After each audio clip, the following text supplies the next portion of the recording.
인종과 국경을 초월한 전 세계인이 사랑하는 요리, 무슬림과 힌두교인이 한 식탁에 앉을 수 있게 해주는 요리.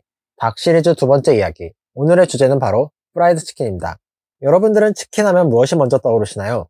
다양한 치킨 메뉴를 떠올리시는 분들도 있을 테고, 다양한 치킨 브랜드를 떠올리시는 분들도 있을 겁니다. 아니면 특별한 장소에서 특별한 사람과 먹은 치킨이 떠오르시는 분들도 있겠죠. 그렇다면 많은 이들이 사랑하는 치킨은 어디에서 시작되었고, 어떻게 전 세계인이 사랑하는 음식이 되었을까요? 치킨의 역사에 대해 아시는 분들은 아마 미국에서 노예 생활하던 아프리카 출신 사람들을 바로 떠올리셨을 겁니다. 실제로 한국의 많은 매체들이 치킨은 흑인 노예들이 먹던 음식이라고 소개를 해왔고, 치킨의 고향 미국에서도 치킨은 흑인들의 음식이라는 인식이 강한 만큼 치킨이 미국에서 노예 생활을 하던 사람들이 만든 음식이라고 떠올리는 건 어찌 보면 이상한 일은 아닙니다. 하지만 흑인 노예들이 즐겨 먹었다는 것과 흑인 노예들이 만들었다는 것은 전혀 다른 이야기죠. 그렇다면 정말로 치킨을 만든 건 누구였을까요? 치킨의 기원에 관해서는 여러 가지 설이 있는데, 첫 번째로 주인들이 먹고 버린 날개나 다리를 가져다 튀겨 먹기 시작한 것이 치킨의 기원이라는 설입니다. 하지만 이 이야기는 사실 전혀 근거 없는 잘못된 주장입니다. 닭이 미국으로 처음 건너왔던 때인 선교도들이 메이플라워를 타고 신대륙으로 건너왔던 시절부터 20세기 중엽에 이르기까지의 긴 시간 동안 닭은 심각한 식량 부족으로 많은 이들이 기아와 질병으로 죽어갔던 정착 초기에나 워낙 먹을 것이 없다 보니 뭐라도 먹어야 했기에 식량으로서 가치가 있었을 뿐, 정착지가 안정이 되고 난 후에는 다시 유럽에서부터 즐겨 먹던 거위나 꿩을 사냥해 먹기 시작하면서 닭은 아침을 알리고 알을 낳아주던 예전의 위치로 돌아가게 되었죠. 이후 식민지가 발전을 하며 대규모 플랜테이션들이 생겨나기 시작하자 부족한 일손을 메우기 위해 아프리카의 노예들이 신대륙으로 끌려오게 되었는데, 이때 노예들에게 허락된 유일한 가축이 바로 닭이었습니다. 그런데 노예들에게 닭만을 허락했던 데는 이유가 있었습니다. 사실 처음부터 닭만을 기를 수 있었던 것은 아니었죠. 원래는 노예들도 다양한 가축을 기를 수 있었지만 노예들이 직접 기른 가축을 팔아 자신의 신분을 되사는 경우가 점차 늘어나자 이를 못마땅하게 여겼던 백인들은 노예들이 큰 돈을 벌지 못하도록 새로운 법을 제정해 노예는 가축들 중 가장 값어치가 없는 닭을 제외한 어떤 가축도 기르지 못하게 만들어버렸죠. 그렇게 닭은 흑인 노예들에게 허락된 유일한 가축이었고 유일한 고기였기에 닭고기만큼은 자유롭게 먹을 수 있었던 만큼, 세간에 알려진 것처럼 주인들이 먹다 버린 날개나 다리를 주워다 튀겨 먹었다는 것은 사실과 조금 다릅니다. 그리고 노예들에게 닭만을 허락했던 이유도 노예들이 자신들이 먹을 것을 스스로 기르게 함으로써 식비를 줄이고자 했던 못된 이유 때문이었던 만큼 그러한 닭고기마저 제대로 먹지 못했다는 건 앞뒤가 맞지 않는 주장입니다. 또한 애초에 부유한 남부의 농장주들은 훨씬 살도 많고 맛있는 칠면조나 꿩, 새끼돼지 등등의 고기를 먹었지, 굳이 먹을 것도 없는 닭은 잘 먹지도 않았던 데다 그마저도 구이로 먹었던 만큼 자신들도 얼마든지 기를 수 있고 먹을 수 있는 닭을 주인들이 어쩌다 한 번씩 먹고 버린 기름기가 쫙 빠져 바싹 구워진 부위를 가져다 튀겨 먹었다는 건 전혀 이치에 맞지 않는 주장입니다. 다음으로는 서아프리카의 전통 요리에서 유래했다는 설입니다. 앞의 주장과 비교하면 더 설득력 있는 주장이기는 하지만 이 역시도 완전하지는 않습니다. 왜냐하면 서아프리카 지역의 닭튀김 요리는 현재의 프라이드 치킨과는 조리법이나 그 형태가 완전히 달랐기 때문이죠. 그리고 닭을 기름에 튀기는 행위 그 자체만 놓고 보자면 서아프리카 지역만의 독창적인 방법도 아니고요. 인류가 닭을 기름에 튀겨 먹은 기록 중 가장 오래된 기록은 기원 후 8세기경에 쓰여진 고대 로마인들의 요리책에 기록된 것으로, 당시 로마인들은 닭고기에 후추와 각종 향신료를 넣고 기름에 튀겨 먹었다는 기록이 있습니다. 하지만 아무도 그것을 프라이드 치킨의 원조라고 생각하지는 않죠. 뿐만 아니라 중세 아랍인들과 일본의 덴푸라를 전파한 포르투갈인들, 그리고 먹을 수 있는 건 뭐가 됐든 일단 튀기고 보는 스코틀랜드인들에 이르기까지 튀김은 다양한 시대, 다양한 문화권에서 사용되던 요리법이었지만 이 모두 현재의 치킨과는 거리가 있는 음식이었습니다. 그렇다면 현재의 치킨이 이전의 닭튀김 요리들과 구분되는 주요한 차이점은 무엇일까요? 바로 딥프라이 방식입니다.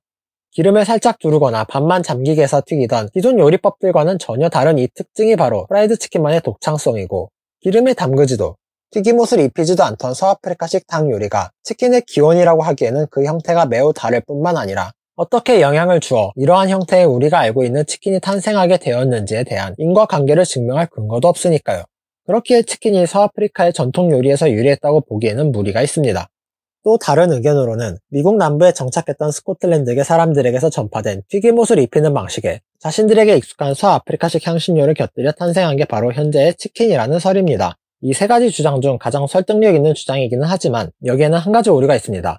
바로 초기 치킨에 들어간 향신료가 서아프리카만의 특색 있는 향신료가 아닌 유럽에서도 자주 사용되던 흔한 향신료라는 점이죠. 그리고 또 한 가지, 만약 치킨이 아프리카 출신 사람들에 의해 만들어진 요리라고 한다면 조리법 역시 자신들에게 익숙한 방식을 사용하는 게 자연스럽지. 하루하루 먹고 살기도 힘든 사람들이 새로운 요리법을 연구하고 발전시켰다는 건 신빙성이 없는 주장이죠. 오히려 스코틀랜드계 미국인들이 자신들에게 익숙한 방식으로 새로운 닭튀김 요리를 발명했다는 게 논리적으로 더 맞지 않나 생각됩니다. 그렇다면 이것도 아니고 저것도 아니라면 도대체 치킨은 누가 만든 걸까요? 최초로 치킨을 만든 사람이 누구인지 명확하게 밝혀지지는 않았지만 최초의 치킨 레시피는 잘 알려져 있습니다. 바로 미국의 3대 대통령 토머스 제퍼슨의 사촌 동생으로도 유명한 메리 랜돌프가 1824년 작성한 버지니아 주부라는 요리책에서 최초의 치킨 레시피가 등장을 합니다. 이 책은 최초로 미국 남부지방의 요리를 소개한 요리책으로 수백 가지의 방대한 레시피가 담겨 있는데 그 중에는 랜돌프 여사가 발명한 토마토 케첩도 실려 있습니다. 미국인들의 식생활에 큰 변화를 준 것으로 평가받고 있는 이 요리책은 처음부터 미 중산층 가정의 여성을 대상으로 만들어진 요리책이었습니다. 네, 백인 중산층 말입니다. 한간에선 치킨은 흑인들만 먹던 음식인 것처럼 알려졌지만 사실은 그렇지 않았다는 거죠. 그리고 또 한 가지, 남부 흑인 사회에서 치킨을 즐겨 먹기 시작한 건 랜돌프의 책이 발매된 지 최소 10수년은 지난 19세기 중엽의 일입니다.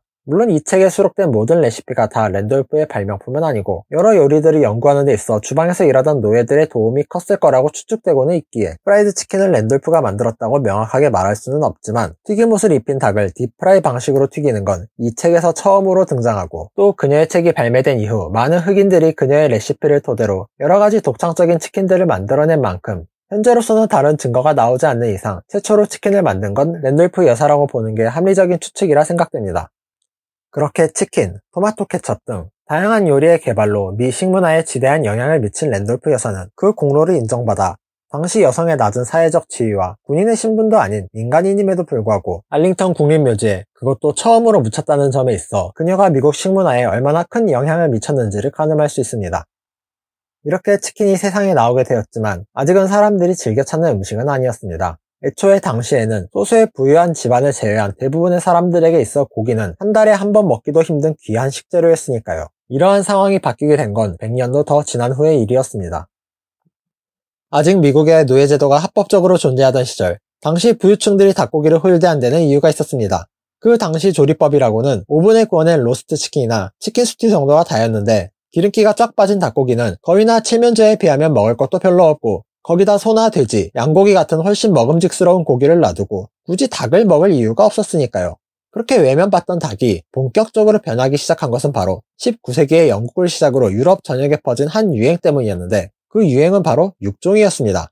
이 시기의 영국은 왕부터 하층민에 이르기까지 온 나라가 육종에 미쳐 있었다고 해도 과언이 아니었죠. 당시 영국인들은 수많은 경연대회를 열어 최고의 품종을 선발하는 것에 열광하고 있었고 그 대상은 가축, 작물, 꽃 등을 가리지 않았으며 닭 역시 마찬가지였습니다. 참고로 이 시기에 바닷가에서 따개비나 따고 있던 다윈도 연구 대상을 닭으로 돌려 연구를 시작한 끝에 그 유명한 진화론을 발표하였죠. 그렇게 시작된 육종 열풍은 온 유럽과 바다 건너에 있던 미국에까지 퍼지게 되었고 그렇게 닭은 인류의 중요한 영양 공급원으로 자리 잡을 준비를 하고 있었습니다.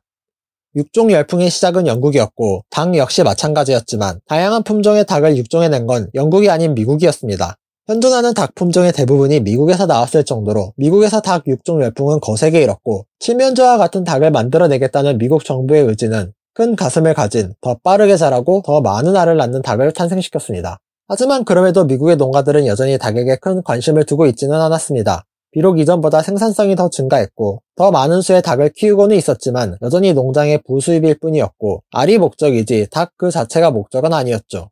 그런 상황을 바꾼 건 미 동부에 위치한 델마바 반도에 살고 있던 한 농부였습니다. 기록에 따르면 1923년 세실 스틸이라는 이 농부는 세르 50마리의 닭을 키우고자 병아리를 주문했으나 직원의 실수로 500마리가 배달되는 사고가 있었다고 합니다. 그녀는 이 어이없는 상황을 따지기보다는 그냥 이 병아리들을 알을 낳는 닭이 아닌 육고기로 키우기로 결정했고 닭들을 팔아 꽤 짭짤한 수익을 올리게 됩니다. 이러한 방법이 새로운 사업 모델이 될 수 있음을 눈치챈 스틸은 다음 해에는 5,000마리, 그 다음에는 10,000마리에 달하는 병아리를 구매하며 사업을 확장해 나갔고 그녀의 성공을 지켜본 이웃 주민들도 곧 그녀의 사업 방식을 따라하게 됩니다. 최초로 닭이 농장의 부산물이 아닌 주인공으로 떠오른 순간이었죠. 그렇게 델마바 반도는 육계 농장의 시초이자 메카로서 떠오르게 되었고 1942년에 이르러서는 9천만 마리에 육박하는 닭을 생산하게 되었습니다. 그렇게 시작된 육계 산업은 곧바로 큰 기회가 다가오게 됩니다. 바로 전쟁으로 인한 육류 소비량의 증가였죠. 미국이 2차 대전에 참가하게 되며 국내에서 생산되던 돼지고기나 소고기는 군인들에게 우선적으로 보내졌고, 그로 인해 기존의 생산량으로는 미국 내 고기 수요를 충족하지 못하는 상황이 벌어지자 그 틈으로 진출하게 된 육개산업은 빠르게 성장하게 되었습니다. 게다가 나중에는 닭고기도 군인들에게 보내지며 육개산업은 더더욱 빠른 속도로 성장하였죠. 그렇게 전쟁으로 인한 육류 소비 증가와 맞물리며 급격하게 성장한 육개산업은 미국 전역으로 퍼져나가게 되었으나 종전으로 인해 수요가 급격하게 줄어들어 위기를 맞게 됩니다. 급작스런 위기를 맞게 된 미국의 양계 사업자들이 이 난국을 타파하고자 고심하던 중 등장한 인물이 있었으니 바로 코넬 대학에 재직 중인 로버트 베이커 교수였습니다. 베이커 교수는 이 문제를 해결할 새로운 아이디어를 제안했는데, 사람들의 획일적인 닭고기 소비에 변화를 주기 위해 신메뉴를 개발하는 것이었죠. 베이커 교수는 우선 닭뼈에서 살만 발라내는 기계를 발명했고, 이 발라낸 살을 이용해 치킨 스틱을 비롯한 10수가지의 닭 요리들을 개발했습니다.